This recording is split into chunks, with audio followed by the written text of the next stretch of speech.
First, stop right there. I know what you're gonna say. Oh, you're a little late. I know, buddy. All right, I know. I know I'm a little late. I was getting this week I was actually very busy, all right? Firstly, I didn't even get to firstly, didn't watch it in theaters.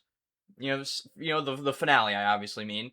And number 2, I didn't even get to the finale on the day that it launched on YouTube. I got there the day after, all right? Now I want that to be set in stone here, right? I'm not trying to say I'm not late. I'm just saying we don't gotta bring it up, okay? All right? Okay. Thank you.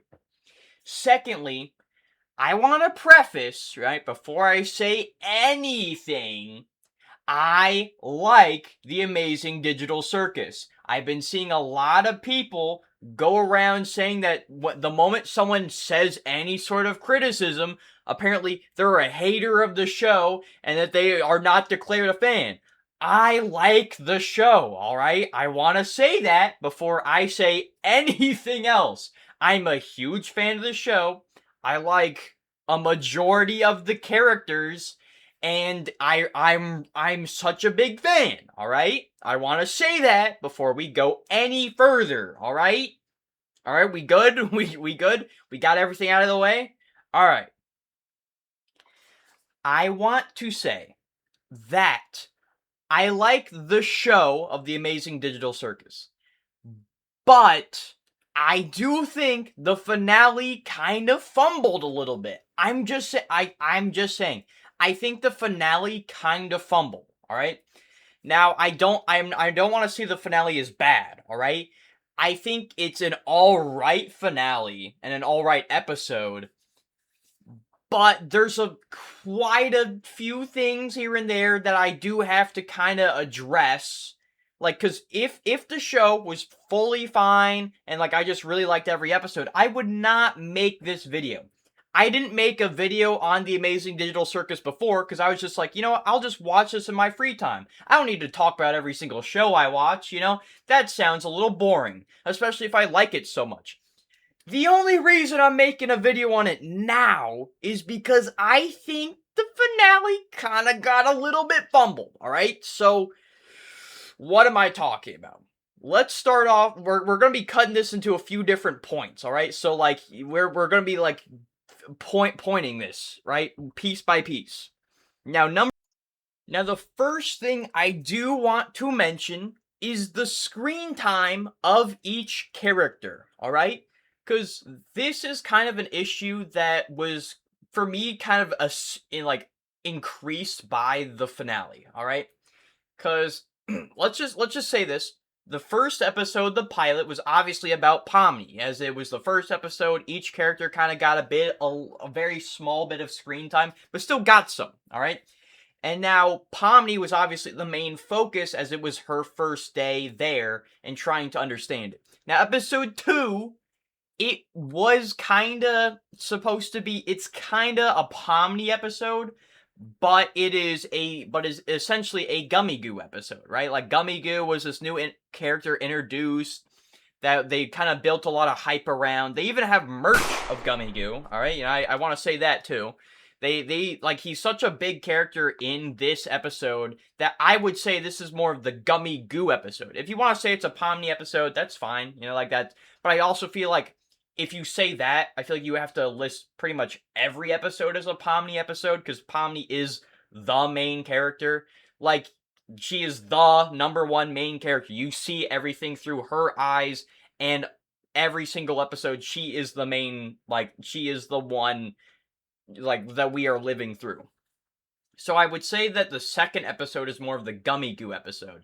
Obviously, episode 3 was the Kinger episode. Episode 4 was the Gangle episode. Episode 5, actually, was kind of like a mixed bag where it was trying to have everybody have their own spotlight. But the two characters I felt got the most spotlight were Ragetha and Jax. However, in my opinion, you can disagree, Jax kind of took a bit more spotlight in this episode. Because while, yes, this is where you learn that Ragetha didn't have the best relationship with her mother and whatnot, this is also the episode where you, like, learn that Jax has an actual fear, like, of corn.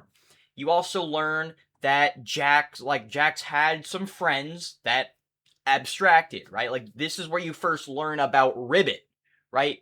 There is, there is, stuff there that I feel like it kind of accentuates Jax more than Ragetha, which, so in that essence, I personally think episode 5 is a Jax episode. Now, episode 6, that's a Jax episode, alright? Let's not, like, that is Jax's episode. Now, episode 7, that one was a bit more of a mixed bag episode, alright? Like, this one was definitely a mixed bag. Like, everyone I felt got, like, a bit more, like, everyone kind of felt like a big collaboration event where, like, you know, everyone kind of had a bit of screen time, you know. Now, episode 8 was Caine's episode. This was the episode about Caine. Now, episode 9 is obviously about Jax and Caine. It is the Caine and Jax episode. Now that I've listed this, the reason I'm bringing this up is, did you hear Zooble at all? No? No? Did you hear Zooble's name in the slightest? And I'll be so honest, since I consider episode 5 the Jax episode, to me, Ragetha also doesn't really get an episode for herself to shine. The best episode Ragetha gets to shine is in the episode where everyone is trying to get screen time. Because episode 5, they go through different adventures, everyone gets a little bit of spotlight, you know. Ragetha, her only time to really shine is in the Everyone episode. Which I think, really? Ragetha can't even get her own, like, Ragetha and Zooble can't even get their own episodes?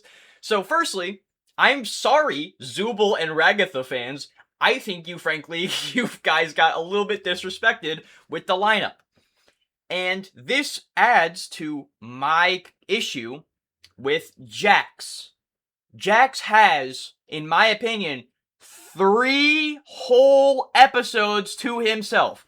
There are 9 episodes, and there are 7 characters, including Caine, which makes it so that there are plenty of episodes to go around to different characters, and each one get their own thing.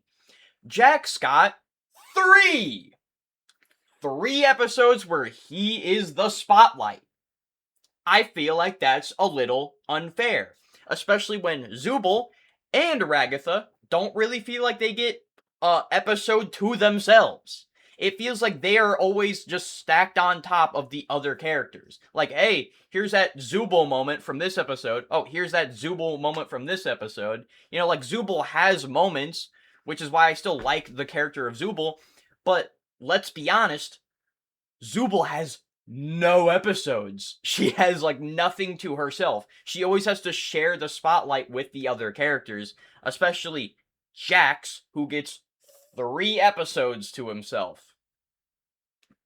Are we serious here? Are we actually joking? And then it really accentuates this to me, which kind of makes me a little bit annoyed. Episode 2.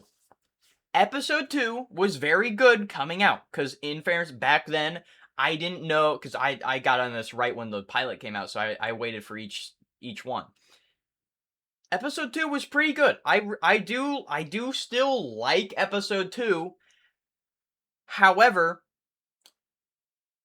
episode 2, the main character, the main one that they're accentuating here is a NPC who is only in this episode and is sometimes a cameo in others. I'm just saying, did we really need a Gumigoo episode? You couldn't even make an episode for Zooble and Ragetha, 2 of your main characters. And yet we have a episode going over Gumigoo the NPC. I'm just saying, why? why did we have an entire episode of the NPC Gumigoo, but yet we do not get any episodes for Zooble and Ragetha? You know, like, I feel like there's a little bit of a disconnect here. Like, they knew that there was only going to be one season. Like, I feel like maybe it was a bit up in the air at this moment, which is why I don't think I can really, like, blame episode 2 too harshly, because it was only the second episode, right? Like, I'm just, like, my only reason for being angry at it is that we did just spend an entire episode on an NPC. You know, like, that's a little annoying. But overall, like, maybe they didn't understand what was going on yet, so, like, that's fine. But Jax gets almost all the later episodes. Because, like, even if you look at the 3 episodes that I deem as Jax episodes, they're all in the later half, from episode 5 to episode 9. This man gets, like, he gets so many episodes. Why? Why does he need that many episodes? I'm just saying, maybe we could have just moved some of the stuff that, in my opinion, made episode 5 feel like a Jax episode. We could have moved that to episode 6. What was stopping us there? And then, you know, that way episode 5 would feel more like a Ragetha episode. You know, maybe if you're removing that content to move to a different episode, you can then maybe add a little bit more about Ragetha, really making it so episode 5 feels more like a Ragetha episode and not Ragetha siding, off to the side, being like the second main, like, character in that episode, and then Jax taking all the, like, Jax taking it up. Like, I just feel like we could have, like, I don't know, give it a bit more diversity with our casting, you know, not just giving all the screen time to Jax. And I have to say, I see some people going like, well, obviously Jax is the second main character. Are we watching the same show? Are we like, obviously, sure, you can, obviously, you can make that argument if you're just saying, like, oh, he has, like, the most screen time. He feels like just as main of a character as Ragetha, as Kinger. Why are we trying to make this whole thing where it's like, well, this was gonna happen from the start, guys? You don't understand. Jax, he's like almost just like Pomni is in main character aspects. No! Dude, this motherfucker did nothing in episode 3. He was very rarely, like, around in episode, like, 1 and 2. Like, sure, he had moments in those episodes, but, like, he really didn't do much. In episode 3, he was hogtied the whole episode! He did nothing! Then episode 4, he was just being grumpy the entire time. Like, you know, like, he really did not feel like a main character at all from the start, which makes me feel like they had this big shift. They had this big Jax shift randomly in that later half of the show. Now, now that we're talking about characters, I have to talk about Gangle. All right? Because Gangle, you know, she has her own episode. That's fine. You know, that's cool. That's great. You know, it's better than Zooble and Ragetha. However, when the big shift to Jax happens, Gangle gets nerfed hard. See, Gangle in the first few episodes doesn't really have much to do, you know, just kind of like being that side off character. Then episode 4 finally happens, and you're like, oh man, there's like a bit more to this character than just like that, like, sad, like, crybaby. But then but then from episode 5 onwards, Gangle becomes such a side character that it feels like they are an NPC. Like, okay, first off, what does Gangle do after her episode? Can you give me an answer? What has Gangle done that it impacts the story after episode 4? Right? Like, Gangle feels like not even like a main character through the entire show. The only time Gangle gets any spotlight is in episode 4, and then and you'd think, okay, now that we've learned more, they will continue to like grow as a character. They feel almost the exact same. Cause you want to know what I feel like happens with Gangle the entire show? Gangle feels like a Zooble accessory. All right. Now I know that sounds like a wild take, but to me, what does Gangle do? All right. Every episode, Gangle feels the exact same because every single episode, I always feel like there's that one scene where Gangle sits down and cries about something. She's always sitting down against a wall or just just sitting down somewhere, just being sad.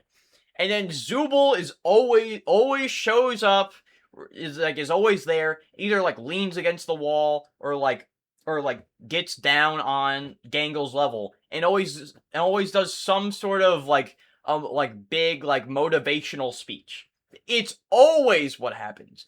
Every single episode those two have any scenes. It feels the exact same every single time. I can get it if it happens a few times, going like, yeah, these characters are very close. It happens in every last episode. The only time it doesn't is in episode 4, when they actually give Gangle a bit more characterization than just the sad crybaby one that's just crying over there. Like, yes, Gangle has some moments through the show, which are pretty cool.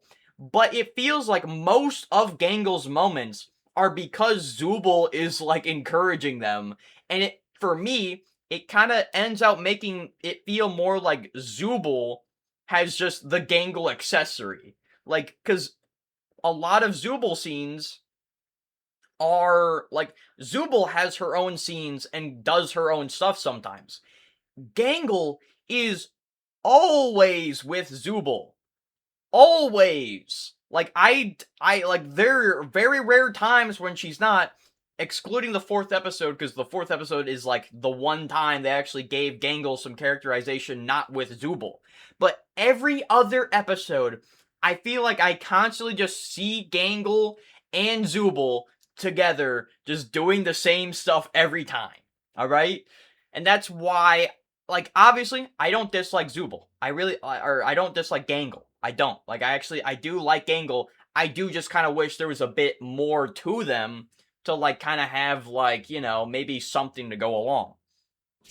Now, I want to more get into the nitty-gritty of why I feel like the finale kind of stunk. Because that was more of the stuff that, the finale did to make the rest of the show kind of, have a little bit of dips, right?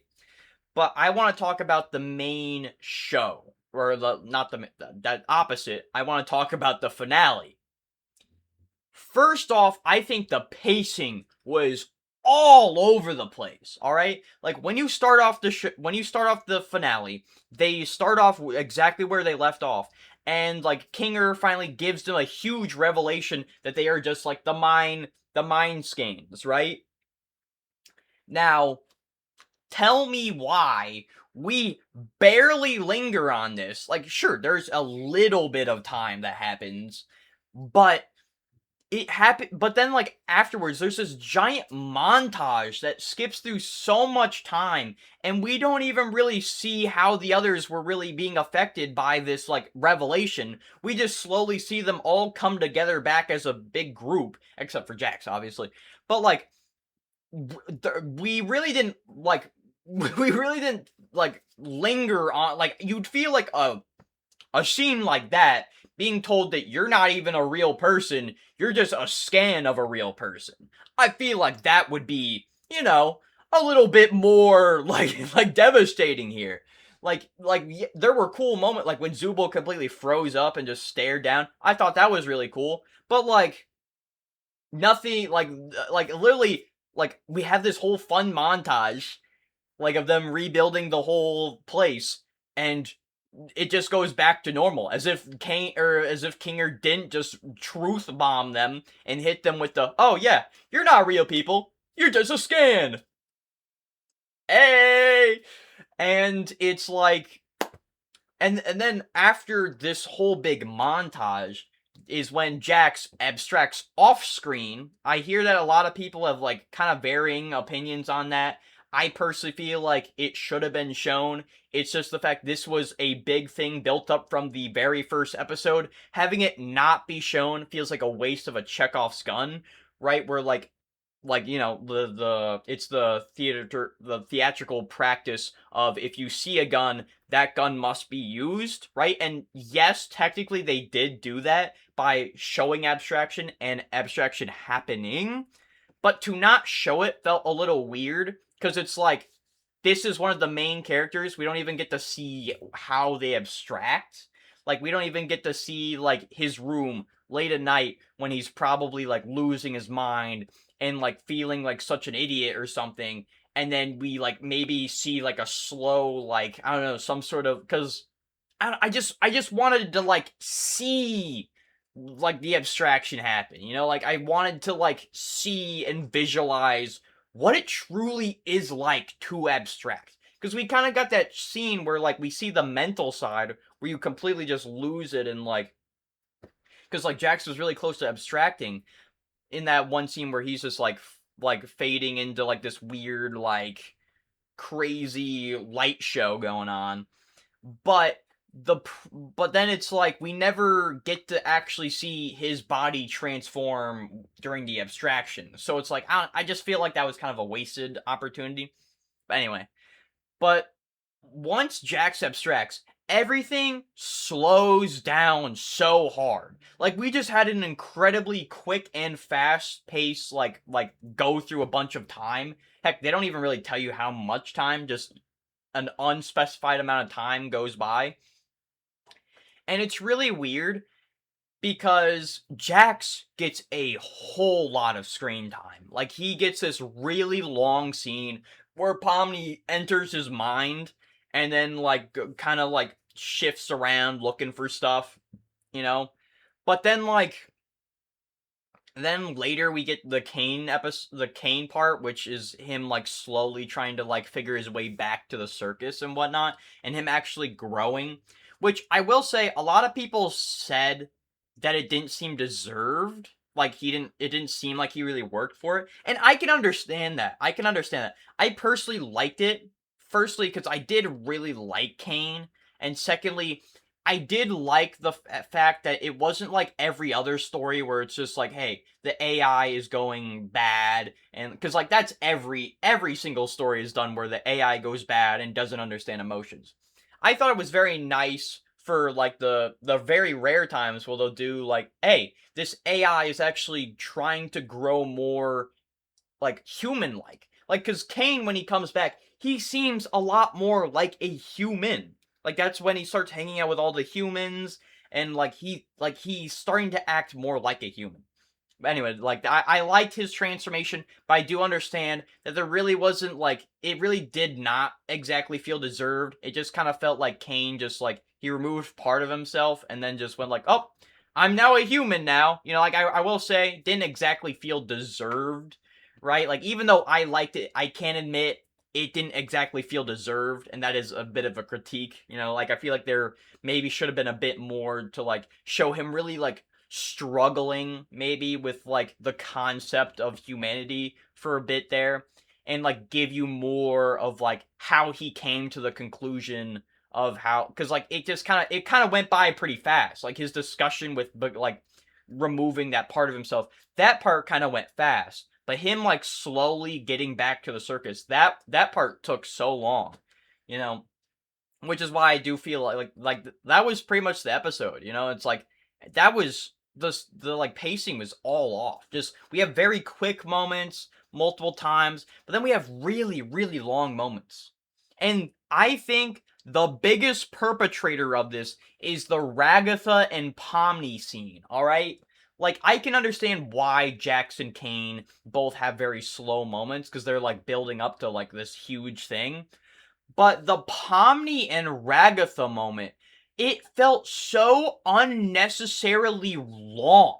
Because the scene I'm talking about is the time when they get close and they're like, man, dude, I'm so glad that you're still here with, kind of like what like grieving people do, where it's like even though they've lost someone, they still can like look and be like, hey, I still have friends and whatnot. And I felt like that was what Ragetha and Pomni were doing.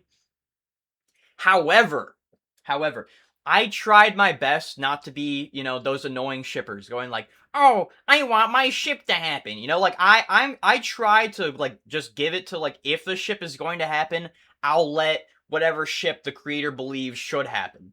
However, we cannot just glaze by the absolute tension that was between Pomni and Ragatha in that scene, all right? Because like after they're done hugging, which that part was fine, just they seem friendly, whatnot.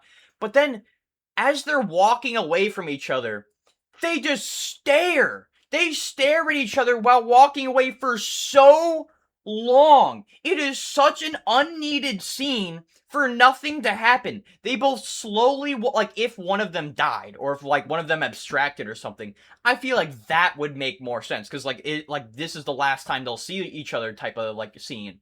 However, because that doesn't happen, they just slowly walk away from each other, looking at each other longingly, which, firstly, I don't do that with my friends. I would maybe do that with a significant other, a, girlfriend or something. So that's, like, I'm just saying, who, like, let's give you the visuals, alright? I probably have already shown it, like, in the editing process. But let me show you what was going on. Like, literally, they were, like, starting to walk away, but like they were staring. They were just staring at each other, like longingly. Like this is how long it felt like. They were completely just staring at each other, just staring as they just slowly shimmied away. Why are we doing that? Why are we doing that? Why are we going? Why are we slowly walking away while longingly looking at each other?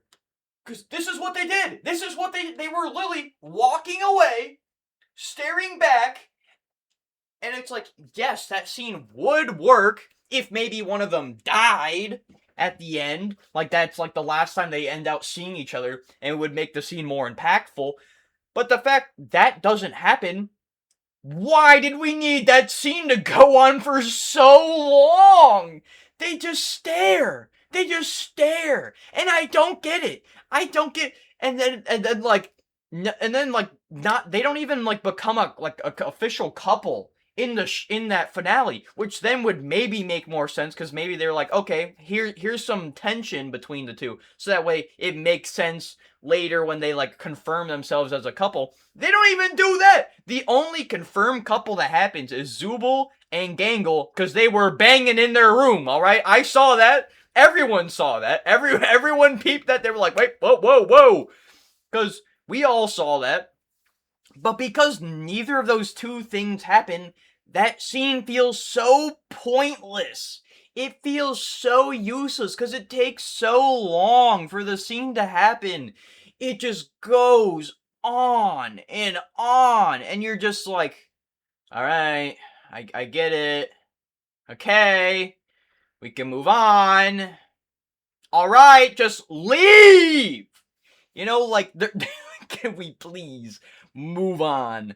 And that's, dude, it's like, it's a lot of moments like that just felt so either long or way too short, which made me feel like the pacing was all off. Maybe a possible, like, way to fix it would maybe have been split the finale into two. Have the Jax half in like one episode, have the Caine part in like a second half, maybe. That way you can like give more time to each of them to like really like, I don't know, like I'm not a professional. I'm not gonna say I am. It's just I feel like if I were to do it, I would do that so that way there'd be more time in both to have like, time to actually breathe on these points instead of just jumping from A, B, C, D, E, F, G, like we go through like A, B, C so fast, but then like, like we then just start massively just lengthening out the scenes and like slowing them down. Another thing, I have to say it, alright? Jax sucks as a character. I'm just saying, like, I think he's written somewhat well. Like, it's just, see, there's one thing to like trying to like sympathize with someone that has that does bad things, right? Like, and like you can do, like, if you give them a good enough reason, you can sympathize with a lot of stuff, right? But boo fucking who? Jax did everything to himself, and yet we're supposed to feel sympathy for the guy?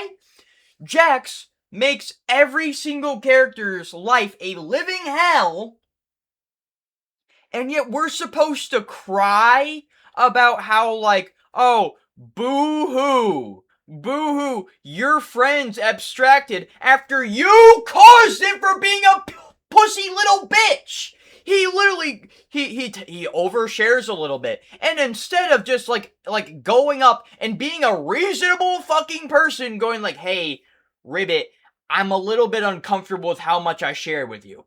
You know, being an adult like he's supposed to be. I feel like he's supposed to be an adult, but he's acting like a fucking infant, going like, oh, no, that didn't happen.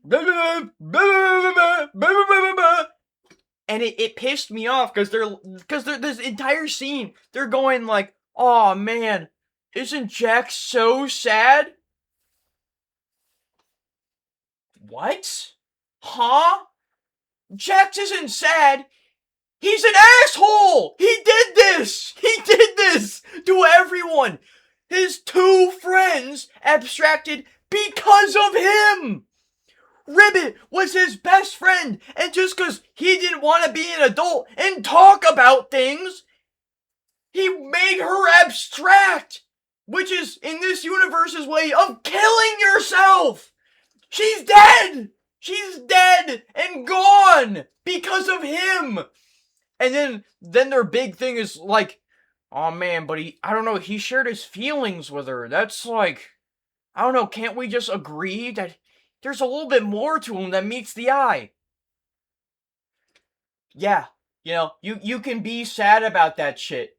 Don't be an asshole and like actively like lead to the cause of your friend's suicide. I feel like that's not good. Wow, crazy concept.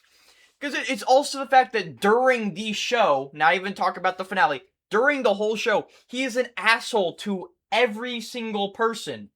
And the fact is that if any one of them abstracted, it would have been his fault. Especially Gangle, because he was the worst on the Gangle.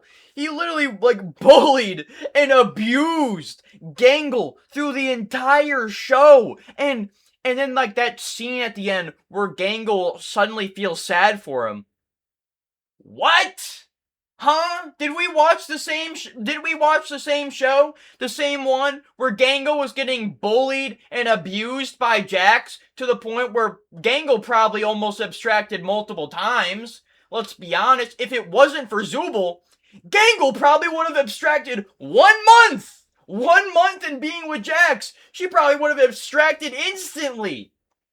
First day, Gangle abstracts as Jax being an asshole. Like, literally, if it wasn't for Zooble eventually coming in, I think Gangle would have genuinely, like just not been able to do, like, just not would have not been able to continue on.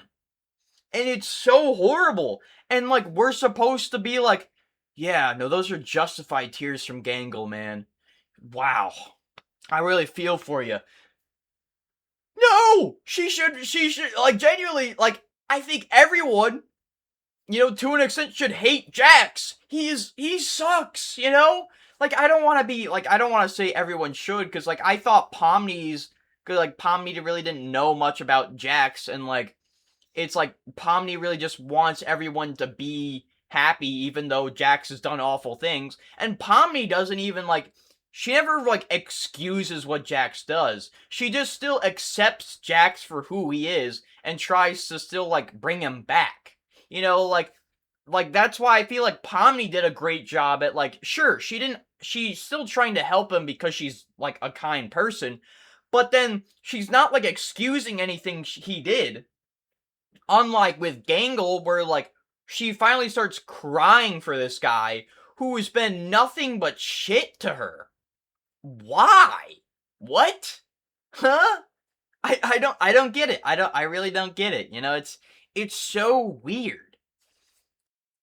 Now, one of the big reasons why I say that Gangle, like, feels really weird in the later half of the episodes is because of the specific scene in the finale.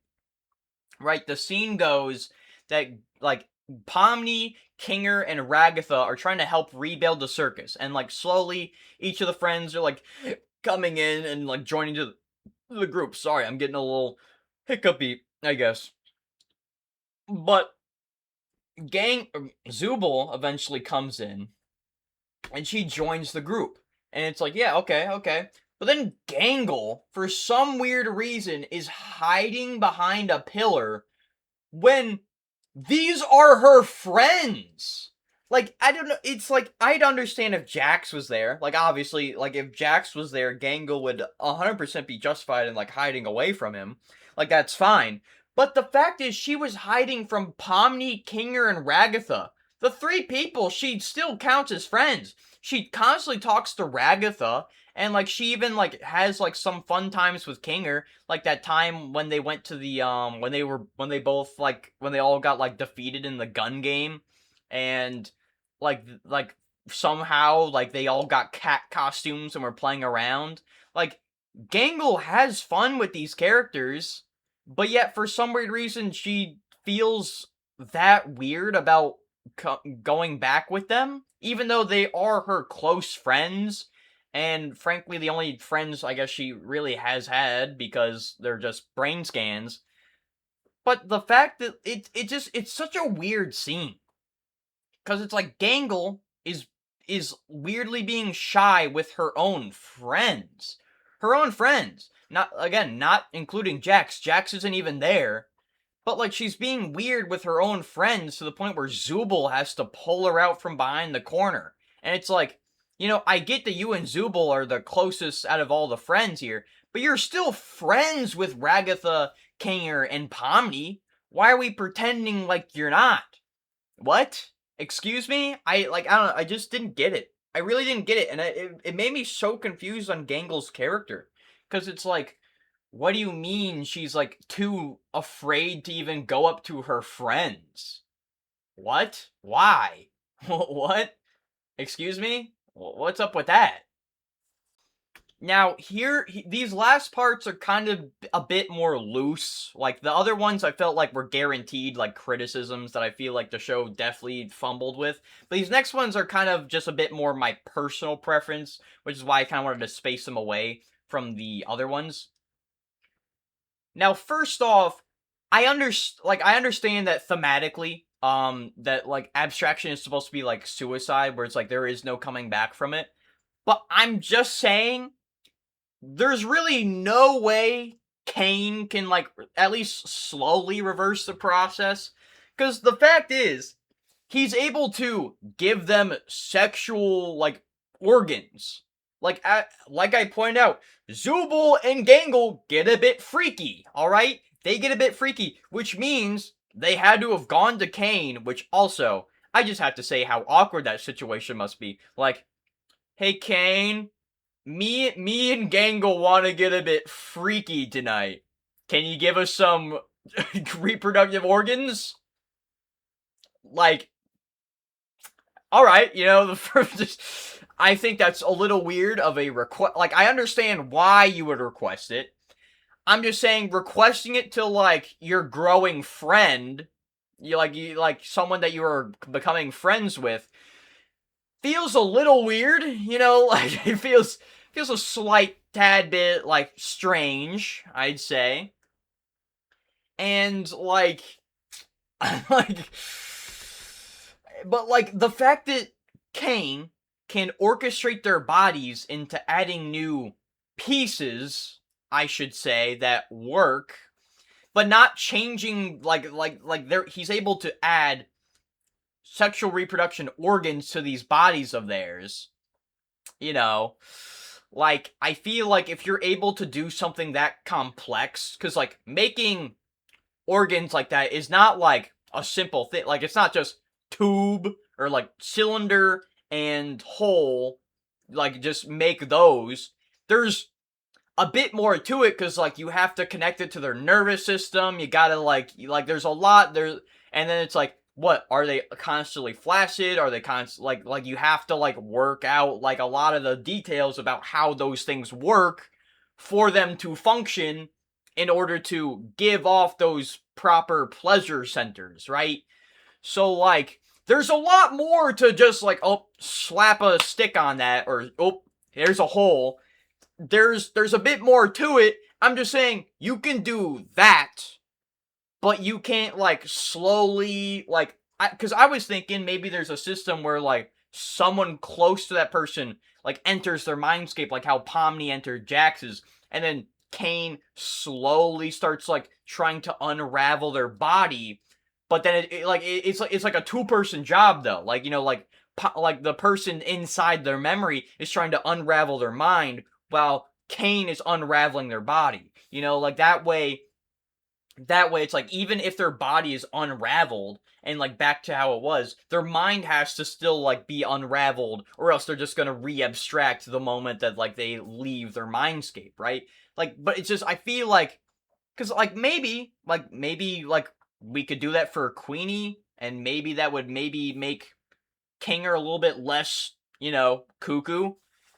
I'm just, like, there are probably a few people that, like, you know, can, like, in fairness, you know, we don't exactly know the reasons why a few of the characters abstracted. The only real ones we knew were Kaufmo and Ribbit. That's it, really. Because I guess kind of Scratch, but that one was a lot more vague, so. But it's like, it just, really, there was no way to kind of, like, you could add sexual organs, but you cannot, you cannot cross the border of trying to unravel their body or anything. I don't know, it kind of felt a little bit weird. I was a little bit confused about that part, because it's like, I don't know, you've done this, but you can't do this, which feels a bit on, like, the same level. Like, I'm just saying. Secondly, I'm so glad they brought my favorite character back in the finale. In the theatrical version, there was the Zack Hadal Fish, best character in the entire show. Don't even at me, man.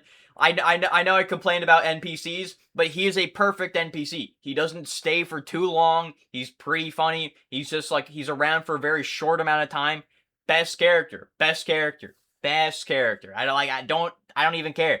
My favorite character in the entire show. I'm so glad he came back for the, like, the kind of audience, like, thing at the beginning of movies where it's like, please silence yourself, you know. Now, another thing. I gotta ask, why did we make the Moon and Ribbit so goddamn sensual? I'm sorry. I don't want to be that fan that constantly makes a bunch of ships and is constantly lusting over the character. But why did we give Ribbit an entire bakery? We all saw that shot where she turns away from Jax and she... Damn! Like, I obviously, I can't describe the full, like, I can't describe what I was looking at, because obviously, I have to at least keep somewhat family-friendly on here. But, like, yo, they gave her a full dump truck for no reason, and then I also have to say, they also then complain about you sexualizing their characters, and you gave Ribbit a fatty. And yet, what, you're gonna complain that people are like seeing that and going like, "Whoa, you didn't have to give him that much ass." I'm just saying, you didn't have to give him that dump truck. You could have made him flat. Like, you didn't have to. You're the one that curved out their body. I'm just saying. I'm just saying. I'm just saying, you can't have it both ways, man. You can't have it both ways. I got so stun locked by that by that. Like Ribbit was a 10 out of 10 baddie. She was so chill, so cool, like personality was great. And then like they gave her a dump truck, and it made me more upset that Jax fumbled like crazy. He had a full court shot that was makeable. Like he had the skills. He was right there. Like he dribbled closer and closer to the hoop so that way he can make an easier shot. He was constantly dribbling up there. He even got so close they shared personal shit with each other. He was right there. And then he fumbled. He fumbled in the worst way to the point where she killed herself, essentially. How do you fumble that bad? That's a next level fumble. I fumble, alright? I fumble a lot. The only 2 girlfriends I've ever had in my life was one in high school, and my second one was in kindergarten. I was also in kindergarten. I want to preface that. I want to preface that. When I was in kindergarten, I had a girlfriend, and when I was in high school, I had a girlfriend. Like that. Those were the 2 times in my entire life I've had a girlfriend. I'm 23 now, man. Where I'm just saying there is fumble, and then there is next level fumble like Jax. How do you fumble that bad, man? How do you fumble like that? And then the moon. Yo, the half-lidded sultry eyes, and then the way she just said, "I love you." And then Caine said, "You know, I didn't program you to say that." I know. Yo, I know it's the moon. I know it's the moon. They don't even have they don't even have full human they don't even have a full human body. Something about that moon, man. Something about that moon. I was like, my heart fluttered. I was like, whoa, whoa, like, wow, wow. Wow, I felt that tension. I felt it in my core. Now, I really don't want to be ranting too long here. There are other things that obviously, but they definitely weren't that big for me to really talk about. You know, I really just wanted to say the main things that I felt like the finale really kind of fumbled with, or what the finale did to the rest of the show and whatnot. But dude, I've been talking for I've been yapping. The raw footage here is 50 minutes, man. I don't want to keep you for too long, man. And just amazing digital circus talk. But yeah, again, I really liked the show. It was really good. But at the same time, I feel like the finale did kind of fumble the bag a little bit. All right, I'll say that. You know, and I feel like we're allowed to critique something that we like. I do still like the Amazing Digital Circus, even if I think the finale kind of was a bit lackluster. All right, so hope you guys enjoyed this one. And I'll see you guys in whatever I do next. Bye bye. Imaginary technique.